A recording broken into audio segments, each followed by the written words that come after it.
성도 여러분, 다 함께 일어서서 일장 찬송 부르며 우리 주 하나님을 찬양함으로 수요 기도회 시작하겠습니다.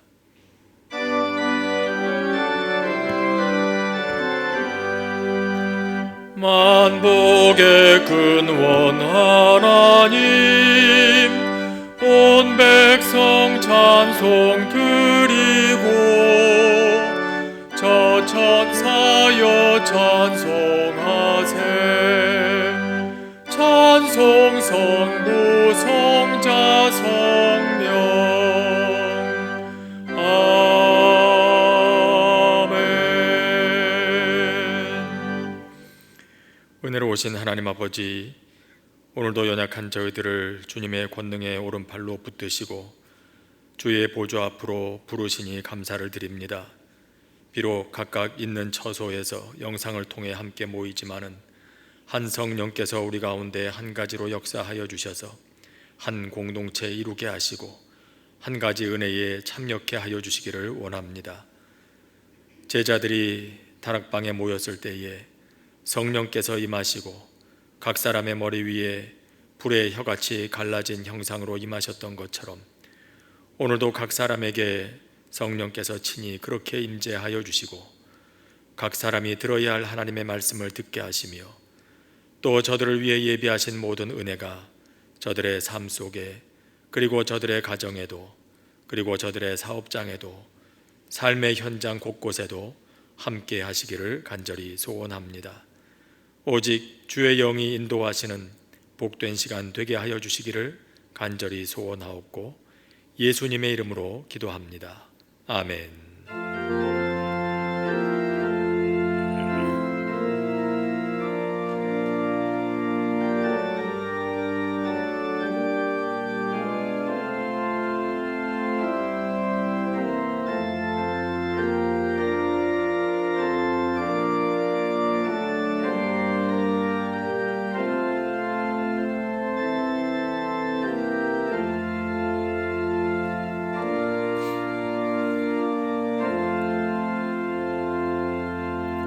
자리에 앉으시겠습니다. 찬송가 370장 함께 부른 후에 김혜자 권사님 기도해 주시겠습니다.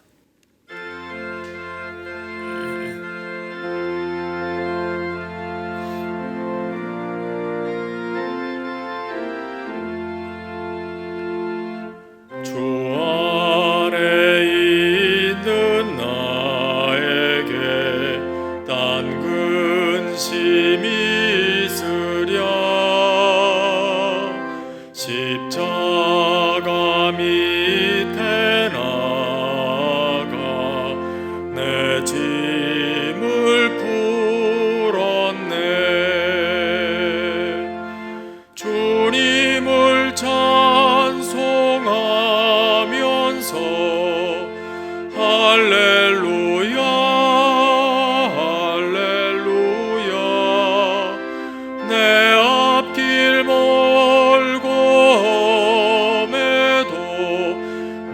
주님만 따라가리. 그 두려움이 변하여 내 기도 되었고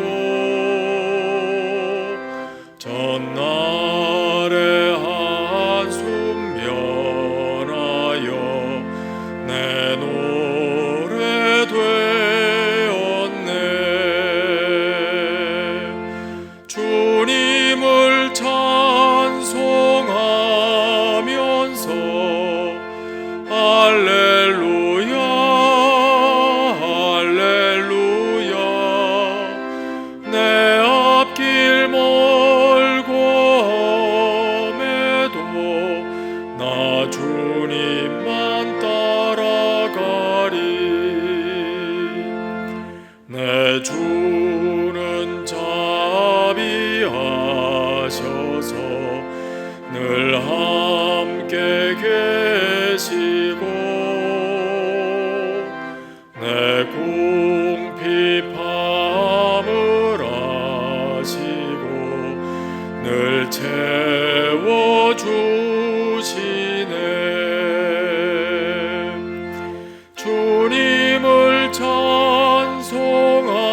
4절 다시 한번 부릅니다. 내 주 맺은 언약은 영불변하시니 그 나라 가기까지는 늘 보호하시네. 주님을 찬송하면서 할렐루야 할렐루야 내 앞길 멀고 험해도 나 주님만 따 주님을 찬송하면서 주님을 찬송하면서 할렐루야 할렐루야 내 앞길 멀고 험해도 나 주님만 따라가리.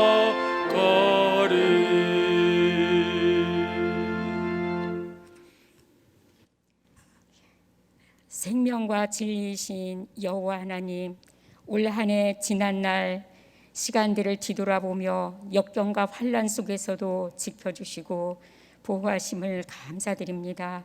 흙으로 빚어져 부서지고 나약한 저희들 주님 앞에 회개합니다. 하나님의 말씀을 읽고 듣기 위해 나는 무엇을 버릴 것인가? 주님을 더 알고 사랑하기 위해 나는 무엇을 버릴 것인가? 우리에게 새롭게 주어진 한 해를 시작하여 저희들이 더욱 얻고자 하는 그것을 위해 그렇지 않는 것을 버릴 수 있는 믿음의 고백, 십자가를 바라보게 하여 주시옵소서. 경건이 일상이 되는 교회, 주님께 더 가까이 나아가는 말씀과 기도 훈련, 찬양으로 거듭나게 하시고 죄악 가운데 죄를 다스릴 수 있는 경건이 되게 하여 주시옵소서. 주님, 이 나라 이 민족이 어둡고 힘든 코로나 천년병이 온 세상을 위협하는 상황 속에서 하나님은 일하시고 계심을 믿습니다. 먼저 택한 저희들은 하나님의 이 길을 기회로 믿음의 삶에 주님의 사랑을 전하는 삶이 되게 하여 주시옵소서. 주님 세우신 교회가 힘들고 어려울 때일수록 고난 가운데서 주님의 뜻을 담아내기 힘쓰는 교회 되게 하시고 이 시대의 교회를 향한 주님의 요청이 무엇인지를 분별할 수 있는 교회가 됨으로써 주님의 형상을 더욱 분명하게 드러낼 뿐만 아니라 이 지역에 죽어가는 수많은 영혼들 구원의 길로 인도할 수 있는 역할을 감당하게 하여 주시옵소서.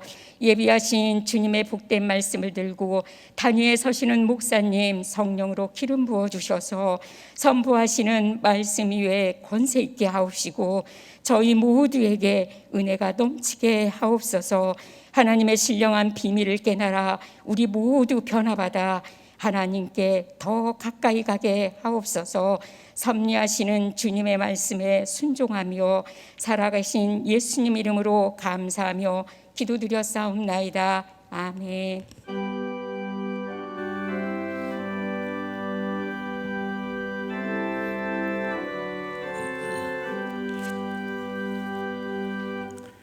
오늘 우리에게 주시는 하나님의 말씀은 구약성경 창세기 26장 1절부터 11절까지의 말씀입니다. 구약성경 창세기 26장 1절부터 11절까지 구약 36쪽에 있는 말씀입니다. 이제 이 말씀을 천천히 보조를 맞추어서 큰 목소리로 함께 읽도록 하겠습니다. 아브라함 때에 첫 흉년이 들었더니 그 땅에 또 흉년이 들매 이삭이 그랄로 가서 블레셋 왕 아비멜렉에게 이르렀더니 여호와께서 이삭에게 나타나 이르시되 애굽으로 내려가지 말고 내가 네게 지시하는 땅에 거주하라. 이 땅에 거류하면 내가 너와 함께 있어 네게 복을 주고 내가 이 모든 땅을 너와 네 자손에게 주리라.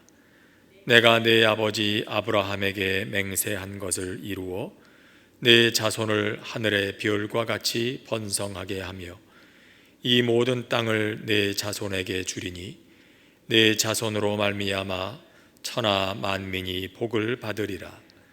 이는 아브라함이 내 말을 순종하고 내 명령과 내 계명과 내 율례와 내 법도를 지켰음이라 하시니라. 이삭이 그랄에 거주하였더니 그곳 사람들이 그의 아내에 대하여 물으매 그가 말하기를 그는 내 누이라 하였으니 리브가는 보기에 아리따움으로 그곳 백성이 리브가로 말미암아 자기를 죽일까 하여 그는 내 아내라 하기를 두려워함이었더라. 이삭이 거기 오래 거주하였더니 이삭이 그 아내 리브가를 껴안은 것을 블레셋 왕 아비멜렉이 창으로 내다본지라.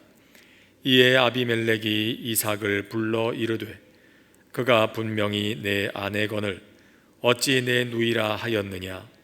이삭이 그에게 대답하되 내 생각에 그로 말미암아 내가 죽게 될까 두려워하였음이로라. 아비멜렉이 이르되 내가 어찌 우리에게 이렇게 행하였느냐. 백성 중 하나가 내 아내와 동침할 뻔하였도다. 내가 죄를 우리에게 입혔으리라. 아비멜렉이 이에 모든 백성에게 명하여 이르되 이 사람이나 그의 아내를 범하는 자는 죽이리라 하였더라. 아멘. 죄로 물든 세상에 고난이 없을 수는 없습니다. 그러나 하나님의 백성들에게 고난은 고난으로 끝나지 않고 인내로, 연단으로, 그리고 소망으로 이어지는 줄 우리는 알고 있습니다. 로마서 5장 3절 4절과 같이 인내는 환난은 인내를, 인내는 연단을, 연단은 소망을 낳는다는 것을 우리는 믿고 살아갑니다. 그렇기 때문에 우리에게 닥쳐오는 이런 고난은 우리에게 몇 가지 유익을 가져다 줍니다. 첫째는 고난은 우리를 순수하게 만들어 줍니다. 이스라엘 백성들이 애굽에서 400여 년 동안 종살이를 하다가 이제 애굽에서 나오게 되지요. 광야에서 40년 동안 방황을 합니다. 많은 어려움들을 겪었습니다. 그러나 하나님께서는 이 광야 40년의 이 고난을 통해서 이스라엘 백성들이 애굽에서 이방신을 섬기고 살 때에 그때의 몸에 배있던 모든 좋지 않은 습관들, 생각들, 이런 것들을 다 뽑아버리기를 원하셨습니다. 노예로 살 때 자유가 없이 책임지지 않는 사람, 그렇게 살던 노예 근성을 완전히 뽑고 이제는 가나안 땅에 들어가서 자유인으로 살아갈 수 있도록 그런 준비를 시키십니다. 고난은 우리를 순수하게 만들어주지요. 또한 고난은 우리를 강하게 만들어줍니다. 여러분도 잘 아시다시피 쇠를 뜨거운 불에 달궜다가 모루에 얹어놓고 망치로 내려치면 그러면 점점 더 이 쇠가 밀도가 높아지면서 강한 쇠가 되지요. 권투 선수들이 훈련을 거치면서 뭐가 좋아집니까? 펀치력도 좋아지지만 또 맷집도 좋아집니다. 또 주먹을 피하는 법도 알게 됩니다. 그래서 예전에는 1, 2라운드 한두 번만 경기를 해도 지치던 사람이 이제는 많은 훈련을 거듭하면서 12라운드도 뛰고 15라운드도 뛰고 그러는 강한 그런 체력을 갖게 되죠. 고난은 우리를 강하게 만들어줍니다. 성경에도 많은 믿음의 사람들이 나옵니다. 그들이 믿음이 좋았기 때문에 하나님의 은혜를 받아서 모든 고난을 피해갔던 것은 아닙니다. 유난히도 성경에 나오는 믿음의 사람들은 하나같이 많은 고난을 통과한 사람들이죠. 그러나 하나님께서 그 고난 중에 그들과 함께 계셔서 그들을 더 강인하게 하시고 후에 더 큰 하나님의 일을 감당하게 하시는 그런 사람으로 만들어 가십니다. 고난은 우리를 강하게 만들어주는 유익이 있습니다. 또 고난을 통해서 우리는 제사장의 역할을 감당할 줄 알게 됩니다. 고린도후서 1장 4절에 보면 이런 말씀이 있습니다. 우리의 모든 환난 중에서 우리를 위로하사 우리로 하여금 하나님께 받는 위로로서 모든 환난 중에 있는 자들을 능히 위로하게 하시는 이시로다. 환난 당한 자가 환난 당한 자를 위로합니다. 제사장의 마음인 것입니다. 환난 당한 자가 환난 중에 있는 일을 이해할 수 있죠.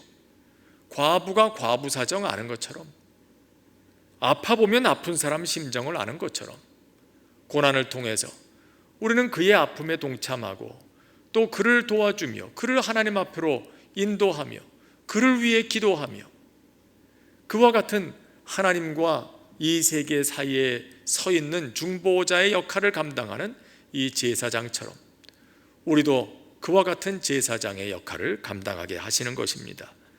고난을 통해서 우리는 제사장의 삶을 사는 법을 배우게 되고 또 그런 삶으로 하나님께 영광 돌리게 되는 것입니다. 오늘 말씀에도 보면 이삭에게 고난이 찾아왔습니다. 어떤 고난일까요? 기근입니다. 또다시 흉년이 들었습니다.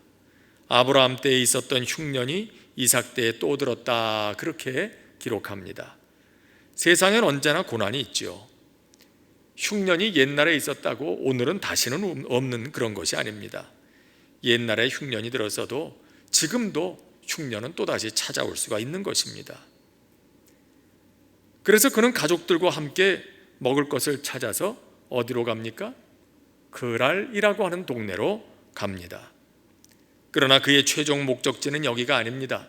어디로 가고자 했다고 합니까? 애굽으로 가려고 길을 떠났습니다. 애굽은 나일강이 있기 때문에 늘 밭에 물을 댈 수가 있었습니다. 애굽에도 기근은 있을 수 있죠. 흉년은 들 수 있지요. 그러나 애굽에는 언제나 수량이 풍부한 나일강이 흐르고 있었기 때문에 그들의 논밭에 나일강에서 물을 끌어다가 물을 댈 수가 있었어요. 그래서 다른 곳에 흉년이 들어가지고 먹을 것이 없을 때에도 애굽에는 그렇게 강에서 물을 대다가 농사를 지어서 양식이 언제나 끊이질 않았습니다. 그래서 사람들은 자기들이 사는 곳에 기근이 들면 을에 애굽에는 양식이 있겠거니 그리고 애굽에 가서 양식을 구해오곤 하는 것이 그 당시의 관례였습니다.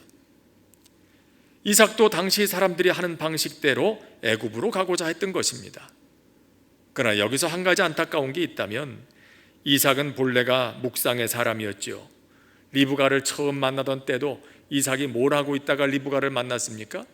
들에서 묵상하고 있다가 리브가를 만났다고 그랬습니다. 그는 늘 하나님 앞에서 그의 말씀을 묵상하고 기도하는 그런 삶의 규례를 가지고 있고 또 실천하던 사람이었죠. 묵상의 사람이에요. 그러니까 한 번쯤 이런 어려움이 닥쳐왔을 때 어떻게 하는 게 좋을까? 애굽으로 가는 게 맞을까? 어디로 가는 게 좋을까? 하나님께 한번 여쭈었더라면 어땠을까? 그런 생각을 해봅니다. 그저 쉽게 세상 사람들 하는 방식대로 이게 기근 들면 을에 애굽으로 가는 거지, 늘 이럴 때는 애굽 가서 양식을 구해오는 게 맞는 거지, 그리고 다른 사람들 하는 방식대로 애굽으로 갈 것을 결정하기 전에 하나님께 한 번 더 물었더라면 얼마나 좋았을까? 세상 사람들 다 애굽으로 가지만 저는 어떻게 해야 될까요? 저도 애굽으로 가야 될까요? 거기서 먹을 걸 구해와야 할까요? 그런데 성경에 그가 하나님께 물었다는 기록이 나오질 않습니다. 이스라엘 백성들이 애굽에서 나와서 가나안 산지를 정복할 때 하나님, 우리가 올라갈까요 말까요? 다윗이 대적들과 전쟁할 때 주여 우리가 올라갈까요 말까요? 저들을 우리 손에 붙이시겠습니까? 아니겠습니까? 어떻게 싸울까요? 늘 묻지 않았습니까? 근데 그와 같이 이삭도 평소에 하나님 앞에 나와서 묵상하고 기도하던 그것처럼 하나님, 이 흉년이 다시 들었는데 어떻게 할까요? 한 번쯤 물었더라면 참 좋았을 텐데 말입니다. 여러분, 우리도 삶의 어려움이 찾아오면 하나님의 방식이 아니라 세상 사람들의 방식, 세상의 상식을 따라서 하려는 경향이 우리에게도 있습니다. 뭐 이런 거야 늘 그렇게 하는 건데 뭘. 사람들 다 그렇게 하는데 뭐. 여러분, 그러나 그때 우리는 믿음의 원칙을 기억할 수 있어야 됩니다. 그때가 바로 우리의 믿음을 다시 한번 확인해 봐야 하는 때입니다. 가끔 운동 경기 하는 걸 보면은요, 경기를 하다가 이 팀이 상대방의 공격에 아주 크게 호되게 당하면서 당황하고 페이스를 잃어버리고 막 실점하기 시작할 때가 있어요. 그러면 감독이, 코치가 앉아 있다가 어떻게 합니까? 그때 딱 경기 흐름을 끊고 작전 타임을 딱 부르죠. 그럼 팀들을 다 불러 모아놓고 뭐 특별히 하는 말이 있는 게 아니에요. 그 시간 짧은 몇 초 안에 무슨 새로운 전략을 짜고 뭐 어떻게 하고 그렇게 할 수 있겠어요? 대개 보면 그때 감독들이 하는 얘기는 대개 그래요. 야, 정신 차려. 당황하지 말고 침착하게 하던 대로, 연습한 대로, 그거 잊어버리지 말고 연습한 대로 해라. 연습한 대로, 훈련한 대로 해라. 인생도 그런 것입니다. 어려울수록 훈련한 대로 해야 돼요. 그 상황에 휘둘려서 휘청휘청 이리 갔다 저리 갔다, 세상 사람들 하는 방식대로 저리 갔다 이리 갔다, 그럴 게 아니고 평소에 우리가 하나님 앞에 기도하던 대로, 평소에 하나님의 말씀을 듣고 묵상하던 대로, 그때 하나님께서 내게 가르쳐 주셨던 대로 그 믿음의 원칙대로 풀어가야 되죠. 어렵다고 해서 세상 가는 길로, 쉬운 길로, 편한 길로, 때로는 하나님 앞에서 옳지 않은 그런 길로 그렇게 가서는 안 되는 것이죠. 예수님께서도 믿음의 원칙을 지키지 않으셨습니까? 공생애 시작하시기 전에 예수님께서 무엇으로부터 시작하십니까? 기도부터 시작하시잖아요. 광야로 나가서 40일 금식하고 기도하시면서 그 사역을 준비하셔요. 여러분, 하나님 앞에서 기도하고 하나님의 말씀을 확인하며 가는 건 우리가 믿음의 사람들이 항상 잊지 말아야 할 믿음의 원칙 중에 하나예요. 기도부터 시작하는 거예요. 그게 원칙이에요. 그런데 그렇게 기도할 때 사탄이 또 시험을 걸어오죠. 유혹합니다. 그 전까지는 나타나지 않던 마귀가 예수님께서 믿음의 원칙을 지키며 그 사역을 시작하고자 할 때 그때 나타나서 유혹을 해요. 뭐라고 유혹을 합니까? 여러 가지 유혹을 했잖아요. 돌을 떡으로 만들어 먹어라. 40일 동안 금식하시고 굶주리신 예수님 앞에 사탄이 나타나서 너 뭐 그렇게 하나님의 아들이라며 능력 많은데 그 능력 또 뭐하냐? 저 앞에 세고 센 게 돌멩인데 그거 떡으로 만들어서 먹을 능력이 너한테 있지 않냐? 굶주릴 필요 없는데. 그 다음에 뭐라고 유혹합니까? 성전 꼭대기에서 뛰어내려라. 그러면 사람들이 구름같이 너한테 몰려들 텐데 얼마나 쉽냐? 사람들을 끌어모아서 그들에게 말씀을 전하려면 그 방법이 최고지. 사람들 이목을 끄는 데는 최고 아니냐?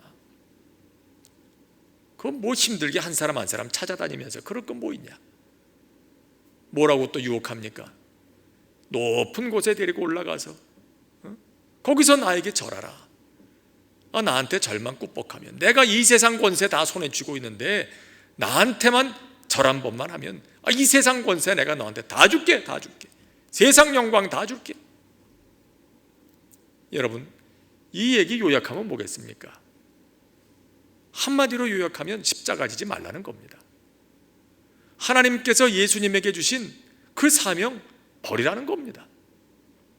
믿음의 원칙대로 가지 말고 내가 주는 대로 쉽게 해라. 이거 쉽게 해라. 이거 참 쉽지 않은 유혹이었을 겁니다. 그때 예수님께서 얼마나 육신적으로 고생하고 계실 때입니까? 말이 그렇지 40일 금식 기도한다는 게 이게 말이 되는 겁니까? 이건 뭐 목숨 거는 겁니다. 예수님이니까 하셨지.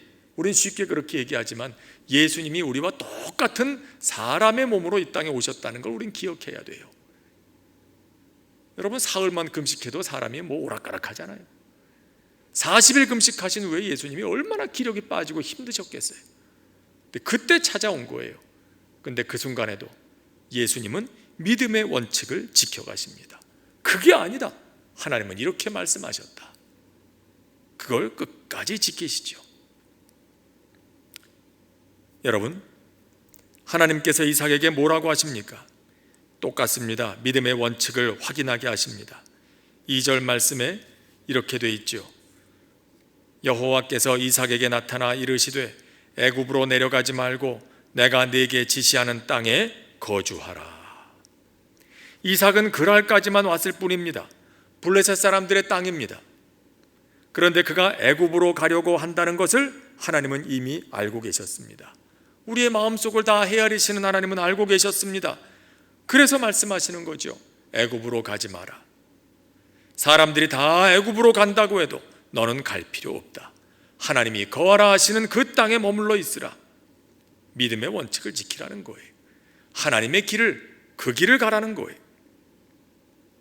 아브라함도 한번 실수한 적이 있었죠. 아이가 없으니까, 하나님이 아이를 주시겠다고 했는데 아이가 없으니까 하갈을 통해서 아들을 얻으려고 그렇게 시도했었죠. 이거 그 당시 사람들이 흔히 하던 일이었어요. 관례로 하는 일이었어요. 아이가 없으면 그렇게 후처를 들여가지고 혹은 첩을 들여가지고 아이를 낳는 거, 뭐 그 당시로 보면 윤리적으로 큰 문제가 있는 방법도 아니었어요. 그러나 하나님의 뜻은 그게 아니었죠. 그 당시로 말하면 그렇다는 거예요. 요즘이야 뭐 이런 거 안 될 일이지만 말입니다. 그러나 하나님의 뜻은 어떻습니까? 그 당시에 아무리 그런 것이 관례로 사람들에게 당연하게 여겨지던 때였다 할지라도 하나님의 마음은 그렇지 않았어요. 하나님은 다른 방법이 아니라 사라를 통하여 아들을 낳기를 원하셨죠. 이걸 다시 확인해 주시는 거예요. 너는 애굽으로 가지 마라. 이 땅에 머물러라. 그럴 때 하나님이 어떤 약속을 주십니까? 이삭이 그 말씀에 순종하여서 그 땅에 머물면 복을 주시겠다고 하십니다. 3절 4절에 이렇게 기록합니다. 이 땅에 거류하면 내가 너와 함께 있어 네게 복을 주고 내가 이 모든 땅을 너와 네 자손에게 주리라. 내가 네 아버지 아브라함에게 맹세한 것을 이루어 네 자손을 하늘의 별과 같이 번성하게 하며 이 모든 땅을 네 자손에게 주리니 네 자손으로 말미암아 천하 만민이 복을 받으리라. 자, 여기 세 가지 약속의 말씀이 나와요. 너와 함께 있어. 하나님이 함께 해주시겠다. 이 첫째 약속이에요. 두 번째는 네게 복을 주겠다. 내가 말씀에 순종하여 여기에 머물면 내가 네게 복을 주겠다. 그리고 세 번째 약속은 뭡니까? 아브라함에게 맹세하신 그 뜻을 너를 통하여 이룰 것이다. 다시 한번 아브라함에게 주셨던 약속을 이삭에게도 확인해 주고 계십니다. 여러분, 우리도 하나님의 뜻을 선택할 때 이런 약속을 받는 줄 믿을 수 있길 바랍니다. 하나님이 함께 하십니다. 하나님이 복을 주십니다. 그리고 하나님의 뜻을 이루십니다. 이것을 생각하고 믿음의 사람들은 죄로 물든 세상에서도 끝까지 견딜 수 있어야 됩니다. 당장 눈앞에 내가 원하는 어떤 굉장한 열매 같은 게 보이지 않는다 할지라도 우리는 이 땅에 있는 동안에 다른 사람들처럼 여전히 고난을 겪고 어려움 속에 있다 할지라도 우리는 하나님께서 이루실 그 일을 기대하면서 매 순간 견뎌 나가는 거예요. 끝까지 견디는 거예요. 이게 성도의 인내죠. 이삭이 그 땅에 머물러야 하는 이유는 그 땅을 하나님께서 그 자손들에게 주실 것이기 때문이에요. 아직은 이 약속이 완전히 실현되지 않았어요. 그러나 이삭은 아브라함에게 주셨고 그를 통해서 계승되고 앞으로 이루어지게 될 하나님의 그 약속의 말씀을 기대하면서 이 땅에 머물러 있으며 견디는 것, 끝까지 견디고 이 땅을 지키는 것, 이것이 이삭이 해야 할 일이었어요. 그것이 또한 오늘 이 땅에 사는 믿음의 사람들이 해 나가야 하는 일이라는 것이죠. 그런데 오늘 이삭은 보면 이 말씀에 순종해서 애굽으로 가지 아니하고 그랄 땅에 머물기로 결정합니다. 아주 훌륭한 일입니다. 믿음의 사람도 잘못 판단할 수 있습니다. 실수할 수 있습니다. 그러나 하나님의 뜻을 확인했을 때 그때 곧바로 다시 순종하면 됩니다. 그러면 다시 복된 길로 돌아올 수 있는 것입니다. 이삭에게는 이런 믿음이 있었어요. 이삭이 하나님께 한번 묻지 아니하고 그리고 애굽으로 가려고 했다는 걸 하나님이 아시고 노하셔가지고 이제부터는 나는 너에게 복을 주지 않을 것이다. 이제부터는 내가 너를 저주할 것이다. 재앙이 너희 가족에게 임할 것이다. 이 땅을 너희들에게서 빼앗을 것이다. 하나님이 그러지 않으셨어요. 이삭이 한번 이렇게 삐끗할 때 하나님께서 다시 믿음의 원칙을 확인해 주시고, 그리고 이삭이 그 말씀에 다시 순종할 때, 아, 하나님 제가 몰랐습니다. 그래야 했군요. 그리고 돌아서서 순종할 때 하나님께서 이삭에게 다시 복을 주시잖아요. 여러분, 그런데 여기서 얘기가 끝난 게 아니에요. 이삭이 또 실수합니다. 오늘 말씀엔 두 가지 얘기가 나오고 있잖아요. 애굽으로 내려가려고 그랄 땅으로 갔다는 얘기, 그리고 그랄 땅에서 이삭이 겪었던 또 한 번의 어려움 이야기. 리브가를 누이라고 속이는 것, 다시 세상 사람들의 방식에 유혹을 받는 장면이에요. 여러분, 이거 어디선가 많이 본 듯한 장면이죠. 창세기 12장에 아브라함도 기근 때문에 애굽으로 내려갔다가 거기서 사라를 누이라고 속이죠. 그래서 아내를 빼앗길 뻔했던 위기를 맞게 됩니다. 창세기 20장에 보면 아브라함이 또다시 그랄로 갔을 때 거기서 또 사라를 누이라고 또 한 번 속입니다. 그래서 또 빼앗길 뻔했던 위기를 또다시 겪죠. 그때마다 하나님께서 바로에게 나타나시고 아비멜렉에게 나타나셔서 이 일들을 다 해결해 주신 기록이 있지 않습니까? 그런데 오늘 이 사람만 바뀌었지 똑같은 얘기가 지금 또 나오고 있어요. 이삭이 또 그래요. 많은 사람들은 이 장면을 보면서 아이고 참 부전자전이다, 못 말린다 그럴지 모릅니다. 그러나 사실 이게 꼭 아비를 닮아서 그런 것만은 아니에요. 사실 이삭은 아브라함이 그랬다는 것을 얘기로는 들은 적은 있을지 모르지만 본 적은 없어요. 직접 겪지 못했어요. 이 두 번 다 이삭이 태어나기 훨씬 전에 있었던 일입니다. 그리고 이런 관행은 그 당시 사람들에게는 매우 익숙한 일이었습니다. 요즘과는 달리 고대 세계에서는 친족 간의 결혼이 많이 행해지던 때였죠. 그러니까 사라도 리브가도 사실 우리가 성경에서 보는 것처럼 아브라함의 그리고 이삭의 먼 친척들 아니었습니까? 그게 그 당시에 고대 세계의 혼인이었어요. 그리고 또 한 가지, 그 당시는 힘이 지배하던 사회입니다. 요즘처럼 경찰력이 있고 군대가 있고 그래가지고 사회를 이렇게 잘 통제하고 질서를 유지하고 법을 지키게 만들고 법치사회가 된 지도 사실 얼마 되지 않았잖아요. 우리나라 이 세계 역사에 말이에요. 근데 그 당시 고대 세계는 법치사회가 아니에요. 법이 다스리는 사회가 아니라 힘이 다스리는 사회거든요. 힘 있는 자가 우두머리가 돼가지고 막 그 힘을 휘두르면 꼼짝 못하는 거예요. 그런 시대예요. 정의는 법에 있는 게 아니고요, 힘에 있던 때. 마을에 낯선 사람이 들어오면 그는 보호받기 어려운 약자가 되고 말지요. 누구도 그를 보호해 줄 수 없어요.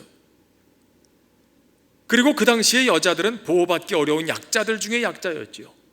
심지어 그 당시의 여자들은 아주 사람 취급도 못 받았어요. 물건 취급, 재산 취급을 받았거든요. 그럼 오죽하겠습니까? 그 동네에 아는 사람도 없는 낯선 동네에 들어왔는데 아리따운 여인이 있는 걸 보면 그 동네에 힘 있는 사람들이 어떻게 하겠어요? 권력 있는 사람들이 어떻게 하겠어요? 가만두겠습니까? 당장 가서 빼앗는 거지요. 이건 그 당시에 관례예요, 관례. 자기가 지키는 수밖에 없는 거죠, 이건.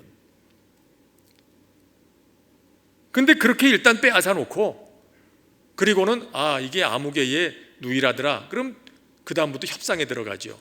내가 이 사람 좋은데 나한테 보내라. 내가 데리고 살게 해라. 이게 남매다, 무슨 친척이다 그러면 그렇게 하지만 남편이다 그러면 이거는 좀 얘기가 달라지죠. 이때는 어떻게 하겠어요? 남의 남편을 아무리 힘이 지배하는 사회지만 이런 윤리적이지 못한 일을 하면서 남편을 살려두고 빼앗아 올 수는 없는 거 아니에요? 그러니까 대부분의 경우 남편은 죽이고 아내를 빼앗아 오는 거죠. 이게 그 당시의 삶의 모양이에요.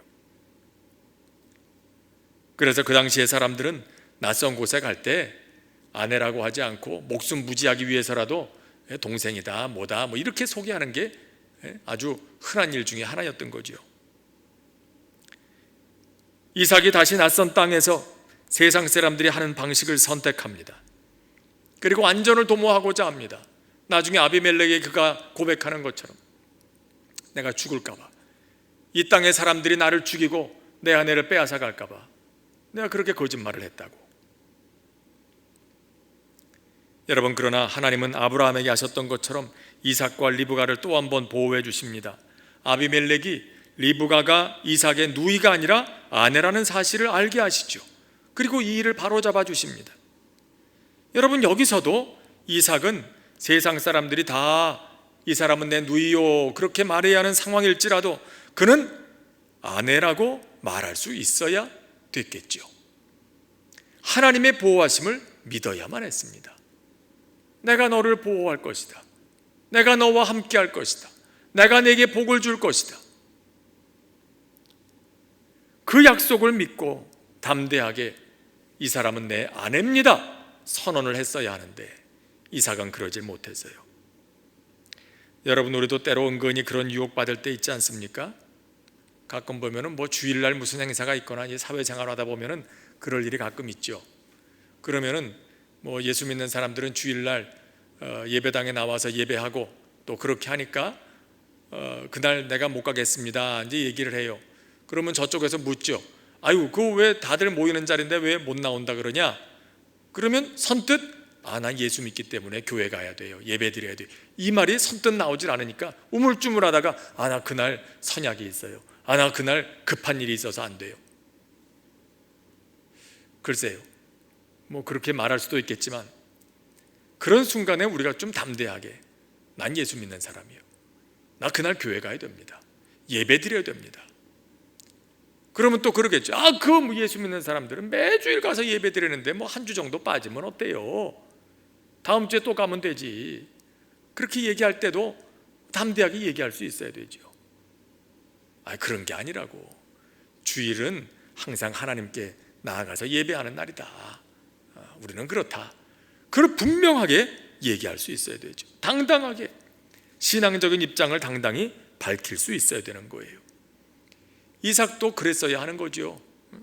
그 앞에서 리브가를 보고 아내라고 당당하게 밝힐 수 있어야 됐죠. 그런데 여러분, 이런 과정, 이거 왜 여기 이렇게 기록해 놨을까요? 이런 어려움들, 이런 잘못들이 이삭에게만 있는 건 아니잖아요. 전에 아브라함에게서 비슷한 일이 있었으면 그때 기록하고 비슷한 거니까 빼고 다른 장면으로 넘어가도 될 텐데, 성경은 아브라함 때 일어난 일, 이삭 때에 또 기록하고 또 기록하고 그걸 볼 수 있어요. 뭘까요? 왜 그럴까요? 이런 과정이 이삭의 믿음이 훈련받는 과정이었기 때문이에요. 아브라함도 훈련을 받았지만 아버지가 받았다고 아들은 안 받아도 되는 건 아니에요. 이삭은 모리아 산에서 누구도 경험해 보지 못한 경험을 했습니다. 굉장한 영적 자산 아닙니까? 모리아 산에서 어떤 경험을 했습니까? 죽을 뻔한 경험을 했잖아요. 하나님께서 아브라함에게 내 독자 이삭을 나에게 제물로 바쳐라, 번제로 바쳐라. 그럴 때 까딱하면 죽을 뻔했어요. 근데 하나님께서 양을 미리 예비하셔서 그 이삭을 대신하게 하시죠. 자신은 이미 한 번 죽은 사람이고 하나님께서 살려주신 사람이고 하나님께서 어떻게 그의 백성을 위해서 준비하시고 인도하시는지 아브라함의 순종을 보면서 하나님께 순종하는 게 얼마나 중요한지 그는 이미 알고 있는 사람입니다. 이런 영적인 자산을 이미 가지고 있는 사람이에요. 그러나 그런 그의 신앙은 아직 완전히 그의 몸에 체득되지 않은 것으로 보입니다. 그래서 이런 실수를 하는 거예요. 여러분, 그래서 신앙이라는 건 머리에만 있으면 안 됩니다. 신앙은 우리 몸에 배야 돼요. 예배드리고 성경에 대해서 알고 또 성경 지식이 많고 은혜 받았다고 진짜 그런 신앙인이 된 게 아니에요. 은혜 한번 화끈하게 받은 다음에 내가 진짜 그런 신앙의 사람이 된 것 같은 착각을 느끼게 되죠. 그러나 그렇지 않습니다. 그때 맛본, 그때 경험한 그 신앙, 그 믿음이 이제는 우리 몸에 배어야 됩니다. 깊이 배어들어야 됩니다. 그는 아브라함의 삶을 보고 자랐습니다. 그만큼 다른 사람들보다는 신앙이 몸에 뵐 수 있는 기회가 많았던 사람입니다. 축복이죠. 여러분, 믿음의 가정에서 태어나서 자란 사람들이 얻는 영적인 유익이 그런 거죠. 곁에서 다른 사람들보다는 신앙적인 여러 가지 일들을 보고 배우며 잘할 수 있는 기회를 많이 갖게 되는 거예요. 이건 축복의 일이에요. 믿음의 부모들은 자녀들이 그런 기회를 많이 가질 수 있도록 또 도와주어야 됩니다. 그러나 그것이 자녀들의 몸에 배해야 됩니다. 그것은 부모가 대신해 줄 수 있는 일이 아닙니다. 아무리 밥을 눈앞에 가져다 놓아도, 부모가 열심히 밥을 만들어 가지고 그 앞에 갖다 놔도 먹는 건 자식이 직접 먹어야 되죠. 자식이 밥을 안 먹는다고 부모가 대신 먹어준다고 자식이 배가 부른 건 아니잖아요. 그 밥을 해서 입 앞까지는 갖다 줄 수 있어도 그 밥은 자식이 먹어야 돼요. 자기가 먹어야 돼요. 그래야 자기에게 도움이 되고 영양가 있는 게 되는 것입니다. 말을 물가로 끌고 갈 수는 있어도 물을 먹이지는 못하잖아요. 물은 말이 직접 먹어야지, 스스로 먹어야죠. 여러분, 신앙도 그렇다는 것입니다. 부모가 해줄 수 있는 게 뭘까요? 자식들 대신해서 그들이 훌륭한 믿음의 사람이 될 수 있도록 해줄 거는 부모가 해줄 수 있는 게 없어요. 가능한 한 그가 신앙을 접할 수 있는 환경과 모든 것을 최선을 다해서 공급해 주는 거예요. 그런 환경 속에 자랄 수 있도록 도와주고 부모로서 본을 보이고. 그러나 우린 기도해야 되죠. 이런 모든 것들이 우리 자녀들에게도 몸에 배일 수 있도록, 몸에 배일 수 있도록. 여러분, 그래서 부모가 훈련받았지만 자녀들도 사는 동안에 그 훈련 받을 수 있어요. 때로는 받아야 돼요. 그걸 통과해야 돼요. 그래서 어느 목사님은 이런 말씀도 했어요. 고난이라는 도장이 찍히지 않은 신앙은 아직 진짜 신앙이 아니라고. 고난이라는 걸 통해서, 삶의 여러 가지 경험들을 통해서 그 신앙이 자기에게 완전히 체득될 때까지는 아직은 진짜 신앙이 아니라는 거예요. 여러분, 그걸 위해서 우리는 자녀들을 위해서 기도할 필요가 있죠. 우리가 음식을 만들어도 양념이 완전히 속에까지 배들어야 맛있는 음식이 되잖아요. 근데 그러려면 어떻게 해야 됩니까? 김치 같은 걸 해봐도 오랫동안 절여놓고 양념으로 이렇게 놓고 그래야 그 속으로 이 양념이 깊이 쏙 배들잖아요. 뭐 조림을 한다든지 그런 것도 냄비에다가 넣어놓고 한참 불을 떼가지고 졸여야, 그래야 양념이 그 속까지 푹 들어가잖아요. 그런데 이걸 잠깐만 불에다가 넣었다가 꺼내면 겉에는 양념이 대충 묻어있는지 모르지만 안에 보면 허예요. 그냥 뭐 양념이 하나도 들어가질 않았어요. 그럼 맛이 없는 거죠. 싱거워지는 거죠. 마찬가지예요. 우리의 인생도 훈련을 통해서, 때로는 고난을 통해서, 때로는 여러 가지 경험들을 통해서 이제 그 믿음이 나의 몸에 깊숙이 배어 들어오는 그런 역할을 하게 됩니다. 이삭에게 일어난 일이 바로 그런 일이에요. 아브라함이 겪었지만 이삭도 겪고 있어요. 왜? 이런 과정을 통해서 아브라함에게 역사하신 하나님이 어떤 분이신지를 이삭도 체득하고 있는 과정이에요. 그리고 이제 그런 그를 통해서 드디어 믿음이 계승되어 가는 그런 역사가 일어나게 되죠. 오늘 우리에게 주신 말씀 생각하면서 잠시 한 목소리로 기도하겠습니다. 오늘 우리는 이삭의 이야기를 말씀 가운데 있습니다. 이삭은 여러 가지 유혹을 받습니다. 기근이라는 어려움 속에서 고난이 찾아올 때 그는 세상의 방식을 따르고자 하는 유혹에 직면합니다. 애굽으로 내려가고자 하는 유혹, 그리고 세상 사람들처럼 아내를 누이라고 속이고 싶은 유혹. 그러나 이런 유혹 대신에 하나님의 방식을 선택할 줄 아는 믿음의 사람으로 살게 하여 주십시오. 그리고 하나님께서 이 유혹과 고난 속에서도 이삭을 지키셨던 것 같이 우리의 삶을 지키시고 인도하여 주십시오.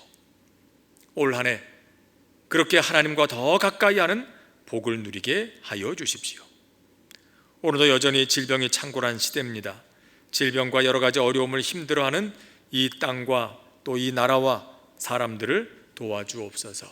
우리 한 목소리로 잠시 기도하겠습니다.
은혜로우신 하나님 아버지, 오늘도 저희에게 말씀 들려주심을 감사를 드립니다.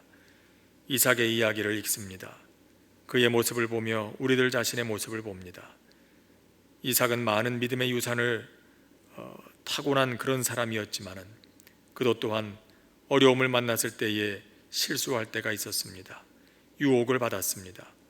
그러나 그때마다 믿음의 길을 다시 한번 확인해 주시고 그들을 보호하시고 바른 길로 이끄셨던 하나님께서 오늘도 저희와 함께 계셔서 그렇게 저희들에게도 확실한 믿음 더하여 주시고 그 믿음으로 세상을 이겨나가는 저희들 되게 하여 주시옵소서.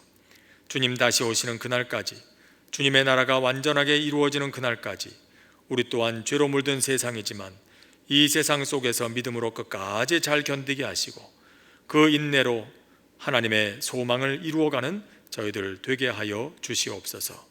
이삭을 지키심 같이 우리를 지키시고 인도하여 주시며 더욱더 하나님과 가까이 하는 복을 누리게 하시고 오늘도 여러 가지 어려움 가운데 있는 이 세계를 주님의 손으로 어루만지사 치유하시고 또 주님의 길로 행케 하여 주시옵소서. 하나님께서 이루어 가시는 선한 역사를 보게 하여 주시옵소서. 저희들 또한 그러한 일에 쓰임받는 믿음의 삶을 살게 하옵소서. 예수님의 이름으로 기도합니다. 아멘. 하늘에 계신 우리 아버지, 아버지의 이름을 거룩하게 하시며 아버지의 나라가 오게 하시며 아버지의 뜻이 하늘에서와 같이 땅에서도 이루어지게 하소서. 오늘 우리에게 일용할 양식을 주시고 우리가 우리에게 잘못한 사람을 용서하여 준 것 같이 우리 죄를 용서하여 주시고 우리를 시험에 빠지지 않게 하시고 악에서 구하소서. 나라와 권능과 영광이 영원히 아버지의 것입니다. 아멘.